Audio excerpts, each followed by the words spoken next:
minutes, but joining us now, a very special guest. He's former Major League catcher. He caught for the Mets out here in New York. We saw him with some big hits in the postseason. That's Todd Pratt. So, Todd, how you doing? Thank you for joining us on Over the Top Sports Radio. Hey, guys. Thanks for having me. Yeah, great. So, Todd, what's going on with you lately? You retired. God, it seems like just yesterday, but now it's 11 years after that. Managing with the Greensboro Grasshoppers. That's one hell of a name. How have you enjoyed the transition into managing?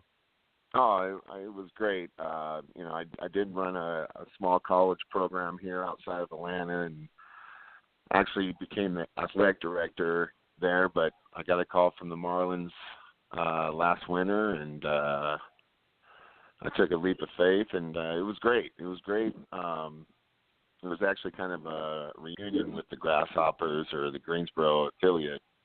I actually played there in '86 with the Red Sox, and they're the Greensboro Hornets. So it was great. It just being on the professional side again, and being around the guys and having a 140-game season and the grind and the bus trips. It was great. It kind of brings you back to how you started out, and now you're on the other side of it as the manager. Oh, yeah, but they treat the kids way better now. These buses have beds in them, and the bus I had in Greensboro was like Bull Durham bus. So these organizations are really taking care of their investment, so it's great. And they say, catchers are always the best minds to become managers. Is this something that you had in mind as your playing days were going on, or maybe right when they came to the end, or is this something that came up? Yeah, most definitely. I won my last spring training in 2007 with the Yankees. After that, some of my manager, like Bo and them, said I had to get stayed in the game, and I'm like, I need to take a break. 22 years, family. So I took a break, and then it's hard to get back in. And then I had the college gig, and I was having fun. I did that for 6 years, so I was pretty much set, and then I became the AD, so I was just doing that. And like I said, Marlins called, and I was able to get the manager slot there in Greensboro, and we had a good year. And now when the Marlins call, you might get a call from Derek Jeter. What's the feeling of that organization having Jeter take over? Well, I mean, it's good for, obviously with Derek bringing a baseball mind in and with the Marlins, but I might not have a job. They just took over ownership, and we really haven't heard anything player development. They really let all my bosses go. Obviously, they're bringing in their own folks, so kind of in limbo now. So we'll see. Well, fingers crossed, Todd. And speaking of managers, the Mets have an opening. The rumor is it could be an old teammate of yours, Robin Ventura. Can you just give us your thoughts there? And do you think he would be the right fit for the Mets? Oh, Robin's was a great teammate, great man. I can't say enough good things about Robin. I've heard Joe McEwen's name. Joe was a great player, great teammate. I wouldn't be sad if Robin got the job. I mean, great dude, great manager. And you've obviously played for Bobby Valentine. I personally love Bobby Valentine as a Mets fan. Could you give us your favorite Bobby V story? It's on record, but just when he had the nose and glass routine, it was unbelievable. Being on the bench and looking down there and going like, I can't believe he's doing this. It was unbelievable. It picked us up, and I believe we came back in that game. So, Bobby took care of me, and we had some good years under his realm. Todd, you backed up Hall of Famer Mike Piazza with the Mets. What's your relationship like with him? Oh, back in the playing days, we don't speak. A lot of guys when you're done, you kind of do your own thing. So I don't really speak too much other than if we see him at events. But when we were teammates, we definitely got along real well, and I think he appreciated me just as much as I appreciated him. And what's your stance on steroid users going into the Hall of Fame? It's a very big deal every single time the ballots come out. Do they belong in the Hall, do you think? I don't vote, so, I think if on that part, just, I'm sure there's been people trying to do things since baseball started, so, I don't know what's illegal and what isn't, you know what I mean? Big fiasco we had in Boston, the Yankees, about stealing signs on watch. Guys scuffing the ball, Gaylord Perry using the puff ball. So there's things, doctoring bats. So, it all goes into, people are, this game's tough, and then, they're trying to get an advantage over the competition. So Todd, I just know some of those players that are not in. I mean, come on. They were the best. They were the best maybe ever. So I agree. As a Mets, your biggest moment has to be the home run against the Diamondbacks. I'm sure you get asked about it all the time. Let me just set the stage for you. It's October 9th, 1999, Game 4, NLDS, bottom of the 10th, and you're up against Arizona closer Matt Manti. You hit a shot to dead center. Did you think Finley had caught the ball? Because I did. He, former Gold Glove center fielder, leaps up, came down. I thought he had the ball in his glove. Oh, yeah. You see my reaction. And once I hit first base, I kind of paused and was kind of just like Debbie Downer in my head. It went so fast. But as soon as I saw him land and look in his glove, I mean, your brain, works so fast. My reaction was like he wouldn't look in his glove. So all at that moment, my head's going, well, why would he look in his glove? It's gone. So that whole emotion change from excitement to depression to excitement in about 3 seconds is really what happened. And if that wasn't my biggest moment, I don't think that was my biggest moment as a Met, though. What do you think your biggest moment was, Todd? I think, I was the biggest hit, obviously, and but I think starting Game 1 in the World Series, New York, Yankee Stadium, Mike DH. I look back at that, and just to have my name called in the World Series starting, that was pretty good.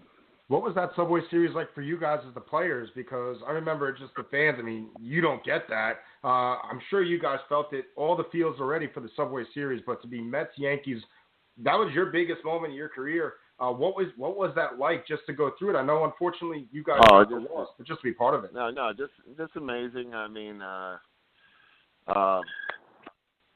know it pissed a lot. I thought the best part of it was just traveling to stadium. I know it made a lot of people mad, them shutting down the highways, but just to get on a bus at Shea and go to Yankee Stadium for a World Series game and just seeing all the highways blocked off and getting police escort, that was pretty cool.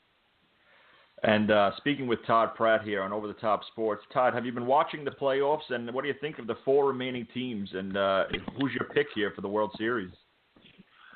I think I tweeted before the Final Four.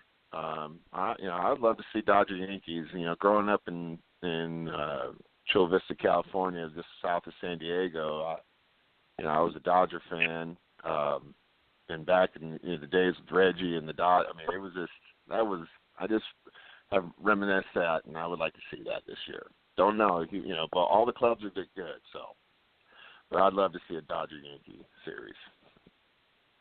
Todd, since you retired, MLB, they've really done a great job trying to protect the catchers. Well, maybe not a great job by eliminating the collisions at home plate. What do you think about the no more collisions at home plate now? I didn't really like the rule. I get it. But, there's always going to be things like the other night with Turner on third in the National Cub game. The Cub catcher blocked the plate before he had the ball. They call him out, no replay. I mean, it's just stuff like that. It really gives the advantage to the catchers because it happens so fast. And if we didn't have replay, it'd really be an advantage. But, I'm kind of an old school player.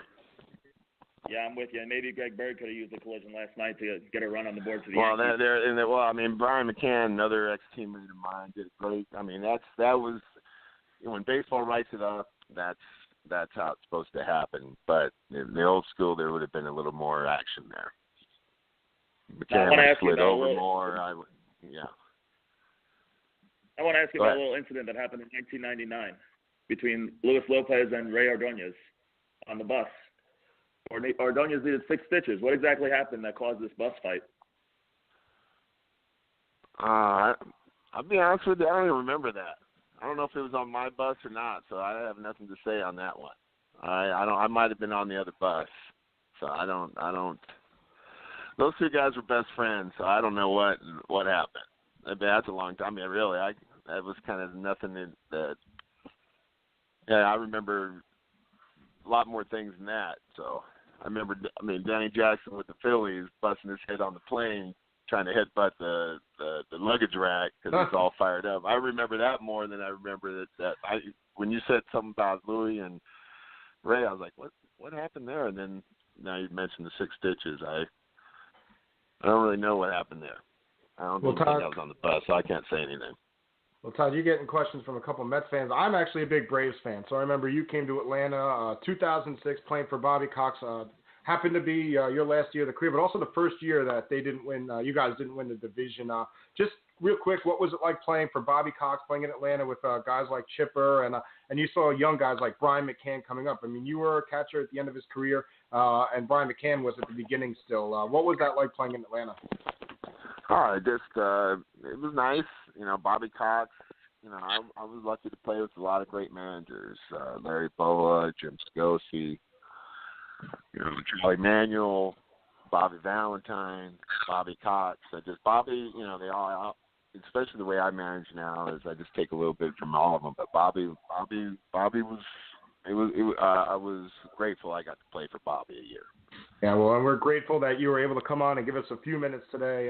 Todd Pratt, thank you so much for joining us on Over the Top Sports Radio, and best of luck to you. Hopefully you keep that job in Greensboro with Jeter and do even bigger things going forward. So thank you so much for your time. Yeah, appreciate it, guys.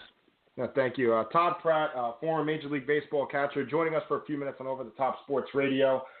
We thank him for joining us. Talk some baseball, talk about his career too. So good spot for us there. And we'll be back with you guys in just a minute on Over the Top Sports Radio. As long as, that's hit well to center field. Finley goes back.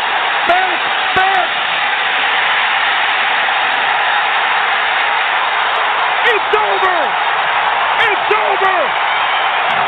Todd Pratt, one of the most unlikely heroes, has hit it to dead center field. The Mets have won it in 10, 4-3.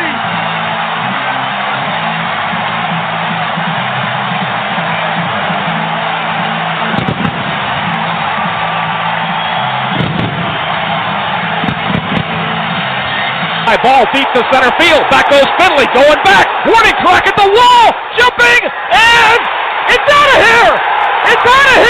Pratt hit it over the fence. Finley jumped and he missed it. The Mets win the ball game. On a home run over the center field fence by Todd Pratt. The Mets have won the series 3-1. Todd Pratt hit it over the center field fence. Finley made a leap. Pratt didn't know. Pratt was standing between first and second. Then he saw Finley downcast. And in an absolutely riveting game, the Mets take Game 4 and win the series 3-1. They win both their games here at Shea without Mike Piazza. And it's Mike Piazza's replacement, Todd Pratt. You're listening to Over the Top Sports Show, hosted by Robbie D, Big Mike, and Vinny the Shark.